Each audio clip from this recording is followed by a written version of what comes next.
টি-20 বিশ্বকাপের ফাইনাল ভারত বনাম নিউজিল্যান্ড, কোন দল ফেভারিট? আমার কাছে ভারত ফেভারিট, একটা মাত্র যুক্তিতে।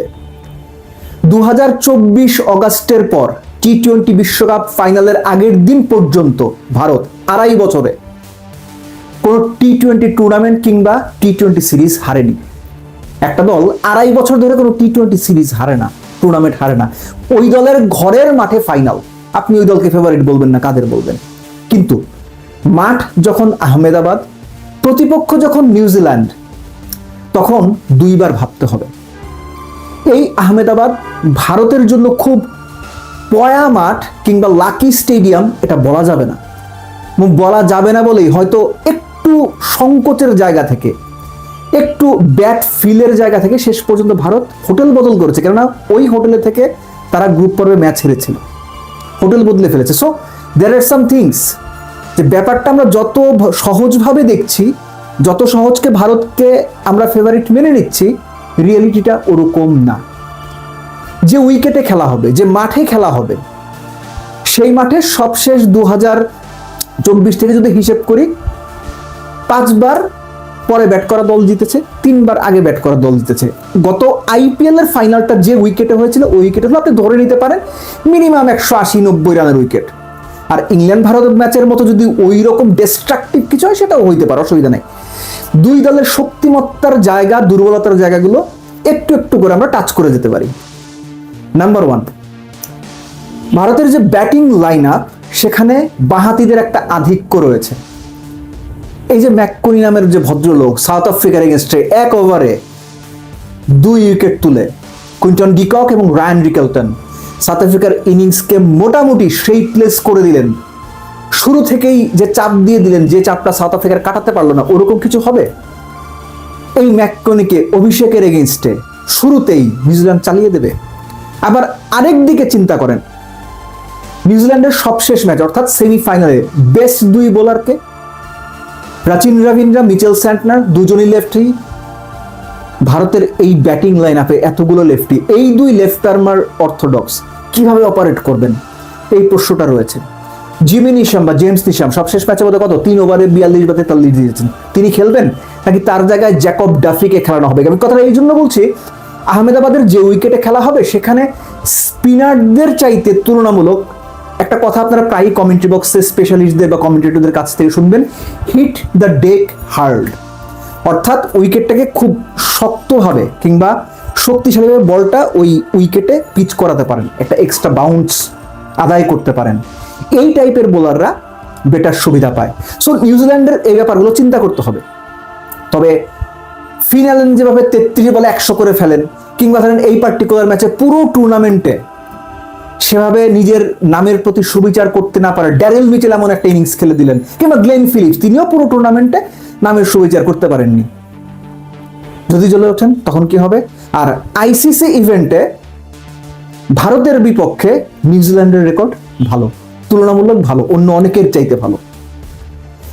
উল্টো দিকে যান, ভারতের বোলিং, জসপ্রীত বুমরা অনেকেই বলছেন 16 এবং 18 নম্বর ওভার ইংল্যান্ডের বিপক্ষে ম্যাচ সেট করে দিয়েছে, অর্থাৎ তিনি ম্যাচে জেতাতে সবচেয়ে বড় ভূমিকা রেখেছেন। সেই বুমরার ইন্টারন্যাশনাল ক্যারিয়ার অন্য সব দলের এগেনস্টে যা, নিউজিল্যান্ডের এগেনস্টে তার চেয়ে অনেকখানি খারাপ, অন্তত পরিসংখ্যান তাই বলে। বরুণ চক্রবর্তী গড়ে এখন তিনি সবশেষ এই যে সুপার 8 থেকে সেমিফাইনাল পর্যন্ত গড়ে ওভার প্রতি 11.5 উপর রান দিচ্ছেন, 4 ম্যাচে 4 উইকেট পেয়েছেন, ভারতের সংখ্যার জায়গা রয়েছে। সামজু স্যামসন পরপর 2 ম্যাচে 2টো অবিশ্বাস্য ইনিংস খেলেছেন, টপমোস্ট ইনিংস খেলেছেন, সবসময় এমন হবে তার কোনো মানে নেই। সূর্যকুমার ইয়াদব ওই যে যুক্তরাষ্ট্রের সঙ্গে কত 48-49 বললে বোধ হয় 88-89 করেছিলেন, ওর পর আর একটাও সেরকম ইনিংস খেলতে পারেননি। সো নিউজিল্যান্ডের সঙ্গে ভারতের যে মোকাবেলা আইসিসি টি-20 বিশ্বকাপের ফাইনাল, সেটা কোনোভাবেই সহজ হবার কোনো কারণ নাই। ভারত নামবে, খেলবে, তুরিতে ম্যাচ বের করে নিয়ে যাবে, এরকম হওয়ার সম্ভাবনা ভাই আসলে খুব কম। নিউজিল্যান্ড দলটা হচ্ছে সেই দল যারা প্রতিপক্ষ সম্পর্কে সবাই রিসার্চ করে, কিন্তু নিউজিল্যান্ডের ব্যাপারটা যারা রিসার্চ যেমন করে, খুব কঠিন পরিস্থিতিতে মাথা ঠান্ডা রেখে ক্যাপ্টেন এবং প্লেয়াররা সেটা এক্সিকিউটও করতে পারে। New Zealand is such a team যারা 2014 বা 2019 থেকে এখনো পর্যন্ত সবচেয়ে বেশি আইসিসি ইভেন্টের সেমিফাইনাল খেলেছে, 6টা সেমিফাইনাল। একটা দল এতখানি ধারাবাহিক, সেই দলকে আপনি রাইট অফ কিভাবে করবেন? কোনোভাবেই পারবেন না, কোনো সুযোগ নাই। ম্যাচটা বা বিশ্বকাপ ফাইনালটা একদম ইভেন। আপনি হয়তো 55-45 বলতে পারেন ভারতের পক্ষে, 49-51 বলতে পারেন ভারতের পক্ষে, একটু হলেও ভারতের পক্ষকে ভারতকে আপনি এগিয়ে রাখতে পারেন, ফাইন, আমি নিজেই মেনে নেব, কারণ আমি নিজেও বলছি ভারত ফেভারিট। কিন্তু নিউজিল্যান্ড এই ম্যাচ জিতে বিশ্বকাপ চ্যাম্পিয়ন হওয়ার সব রকম সামর্থ্য রাখে, সব রকম সামর্থ্য রাখে। সো ভারত তাদের ওই বরুণ চক্রবর্তীর ওই জায়গাতে কোনো বদল আনবে কিনা, কুলদীপ যাদবকে আনা হবে কিনা, কিংবা মোহাম্মদ সিরাজকে খেলানো হবে কিনা, এই ব্যাপারগুলো তাদের হিসেব করতে হবে। আর অভিষেক শর্মাকে ড্রপ করা হবে এটা আমার মনে হয় না।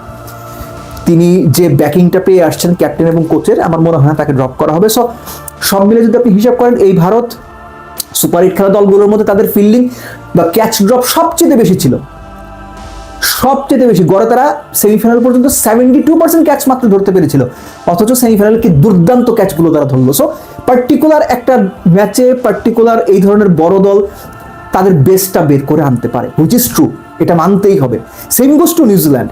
নিউজিল্যান্ড মানে পুরো টুর্নামেন্টেরই একমাত্র দল যারা দুটো ম্যাচ খেলে সেমিফাইনাল খেলেছে। সেই সেমিফাইনালে টুর্নামেন্টের অন্যতম ফেভারিট সাউথ আফ্রিকাকে জাস্ট উড়িয়ে দিয়েছে ফিনালের সেঞ্চুরিতে। ফিনালের মতো কেউ না কেউ এরকম একটা সেঞ্চুরি করে ফেললে কি করার আছে? Anything can happen. যেটা আমি ইংল্যান্ড ভারত ম্যাচের আগের দিন বলেছিলাম যে এক্সপেক্টিং এ নেইল বাইটিং ম্যাচ, এবং যেখানে পুরো অ্যাড্রেনালিন আমরা ফিল করতে পারবো, যে প্রপার এক্সাইটমেন্ট একটা ক্রিকেট ম্যাচে যেভাবে আমরা দেখতে চাই সেভাবে দেখতে পারবো। আশা করো ফাইনালটাও যেন ঠিক সেরকম হয়। ভারত ফেভারিট, আগেও বলেছি, মাঝখানেও বলেছি, শেষেও বলছি ভারত ফেভারিট। কিন্তু দলটা যখন নিউজিল্যান্ড, তখন আপনার বাড়তি চিন্তা করতে হবে, বাড়তি ভাবনা থাকতে হবে। একই সঙ্গে এটা মানতে হবে আহমেদাবাদের ওই স্টেডিয়ামে ভারতের ট্র্যাক রেকর্ড কিন্তু খুব একটা ভালো না, মনে আছে তো?